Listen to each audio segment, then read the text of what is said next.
Chapter 1. Anki. Each step drew her closer to war. But it was better than waiting for death to kiss her lips and take her breath away with the fiery exhale of a Greshian war vessel. Anki grew up under a regime of fear, not of her own society, but for the one coming for them. A childhood wrought from propaganda and second-hand hate formed the woman she would become. But Anki thought of it as strength, forged over years of vilifying the Greshian populace. She had never met one of their kind before. The only images she had seen were constructed from pieces of newsfeed spread across the Alorian stars. Muddled and grainy, those images showed a ghostly flesh-bound entity with seemingly godlike power. Physically, the Greshians did not appear to be much different than her people, but the seeds of contempt painted them as devils nonetheless. Was she prepared to stand face to face with the killers of worlds? It was what she yearned for, to stop the enemy in his tracks and proclaim herself the hero. It was not a romanticized notion of bravery that led her to enlist, but the realistic threat of annihilation that made her want to ship out on the next vessel towards the other side of the Alorian Galaxy, and give her life to protect Luthia if necessary. Anki was not naive enough to romanticize death, but she did not fear it either. As the old idiom went, it was what it was. The moon started to set over Port Cario, the largest naval port on Luthia. The area was surrounded by water, with giant pillars reaching towards the sky where the ships mated with Luthia to transfer goods without needing to enter the atmosphere. Where the pillars ended was an optical illusion, but Anki often wondered what it would be like to stand on the umbilical and look down upon the world she had never stepped foot off of. It was a dream of hers to take off and look out at Luthia as it grew smaller, less significant to the naked eye than it was when her feet were planted firmly on the ground. But the appeal of seeing the beautiful sphere of her world against a black canvas dotted with stars was pale in comparison to the reason she would ultimately leave her world behind. There was little doubt that she could behold beauty with a war going on, so she buried that desire deep inside and fought the urge to think about it again. The political climate was evolving every day, and the latest news from the front lines sent a chill down Anki's spine. The video feed portrayed a world afire, one so far off in the distance that its burn could not be registered without the aid of telescopes and graphic generators, despite the perpetual night this time of year on Luthia. Still, there was a sense of doubt that such horrors could be displayed, even for the misdeeds of the hellish pale demons of the Greshian Empire. Luthia had been on the fence about standing up to the Greshians in the beginning, but doing nothing eventually led to choosing sides, and with the loss of so many worlds during the Alorian Wars, it was only a matter of time before Luthia felt the burn of indecision. Sweat poured from Anki's black hair as she continued to run, her heart beating in her chest hard enough to cause her ears to ring. But she still had several meters to go before she finished her training for the day. She couldn't afford to be seen as weak, not with her job in the Luthian Navy.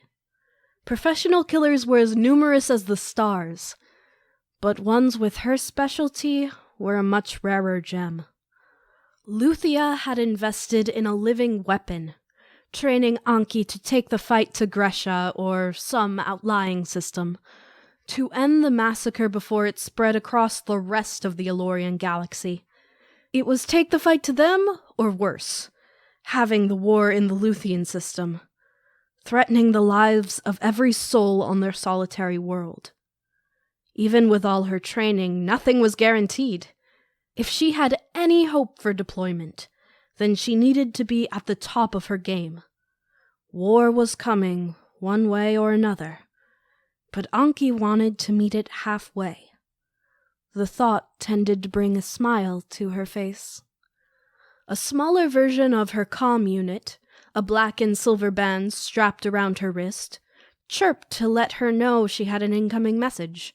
Without breaking her stride, she accepted the message, swiping her finger across the acrylic glass, and a holographic image of her superior, Sergeant Malara, greeted her.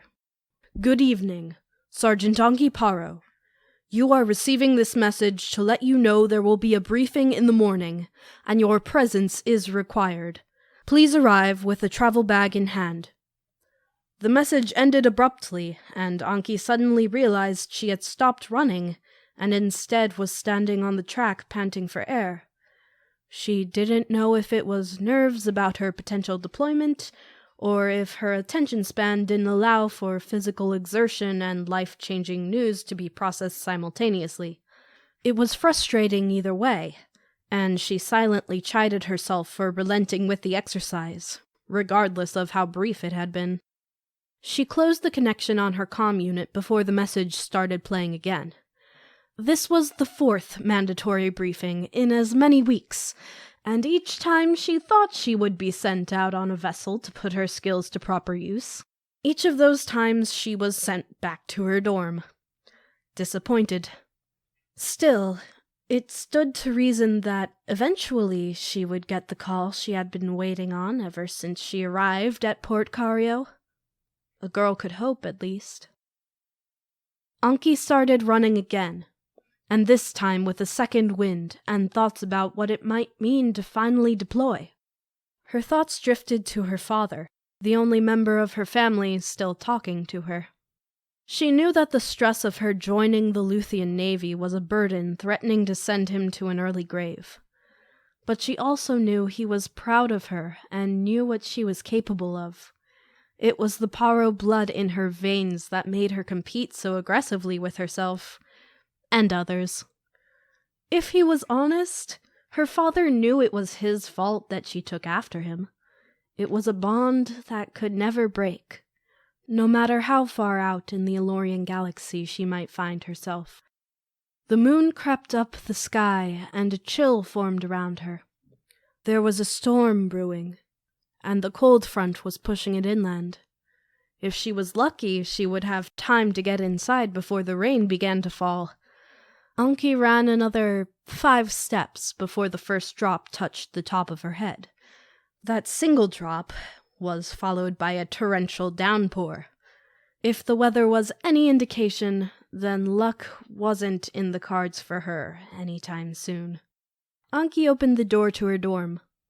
It was 1 step above a barracks room, and about 12 steps below what she grew up living in. But it was hers, at least for the time being.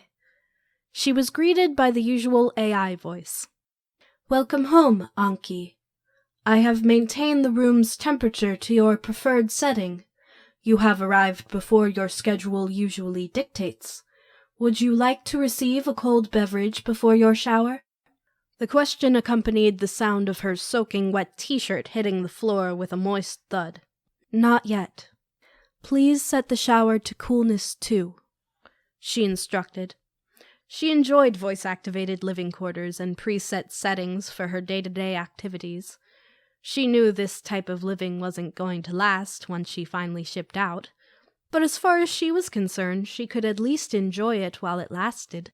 The cold water trickled down her body, slightly warming as it filtered through her hair and down her back. Most people enjoyed hot showers to help loosen the tightness in their muscles, but Anki had always been slightly left of the common crowd. Cold showers also helped regulate how much water was used. It kept her honest when it came to conserving water, whereas hot water was far too comfortable to step out of at times. Of course, it could all be in her head, and she would spend the same amount of time in the shower regardless, but some truths were just lies you finally convinced yourself of. Anki stepped out of the shower and into the common space, wrapped in a towel. The news feed on her media screen showed more propaganda. More images of Greshian terror inflicted on the world she otherwise would not have known existed. She was sure whatever world was engulfed in the flames of war had once been as peaceful as Luthia before the great expansion of the Alorian Galaxy. She hadn't even been born the first time another species revealed itself to her world. Hell, her father, who was born at the time, was too young to remember it, but at least he had been alive for it. Now it seemed that what once seemed like the next step in evolution was devolution as everything burned down around them. This was why she joined the Luthian Navy, to preserve a peace that might otherwise never exist. She turned up the volume to listen to one of the reporters speak. "Unnecessary violence. Why should we cower before an empire we do not recognize as our authority? Luthia has a rich history of rising above conflicts and rebuilding our society much stronger than it was before. I believe the militarization of our navy is only the first step at preserving our way of life. If it were up to me, I would militarize our entire society. We dare not allow a Greshian vessel to land on our terra without destroying it."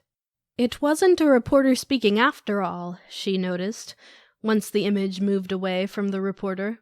The man on the screen was wearing an armband that signified his support for the Luthian Survival Campaign. It was a fringe organization that had a religious affinity for war in the name of freedom. Though Anki didn't consider herself to side with any kind of organization outside the military, she could at least admire the conviction in the man's words.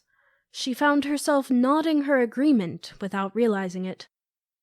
The newsfeed blacked out as the power failed on Port Cario. Anki took a deep breath and waited for the alarm to sound. The staccato blast of a klaxon met her expectations, and without hesitation she left the comfort of her dorm for the relative danger of the incoming attack. Her weapon, perched near the door, accepted her embrace. Through clenched fingers she would rain violence on whatever was coming their way. This moment of anticipation and focus was a reflex of rigorous training, habitual movements predetermined and committed to muscle memory. This was why she had enlisted, to defend Luthia with her life if necessary, but the plan was to make her enemies die first. Deep inside she knew the klaxon sounding was most likely a drill. Something to keep the blood pumping, to match the horrors scrolling across the feeds as Gresha burned another world into nothing more than scorched pebbles drifting lifeless in the dark. Keeping the fires of patriotism burning made sense to Anki. It was familiar and exhilarating, without the threat of actual death. But for a disconcerting moment she wished for something more, for a real fight. Anything to let her stretch her legs in a real battle.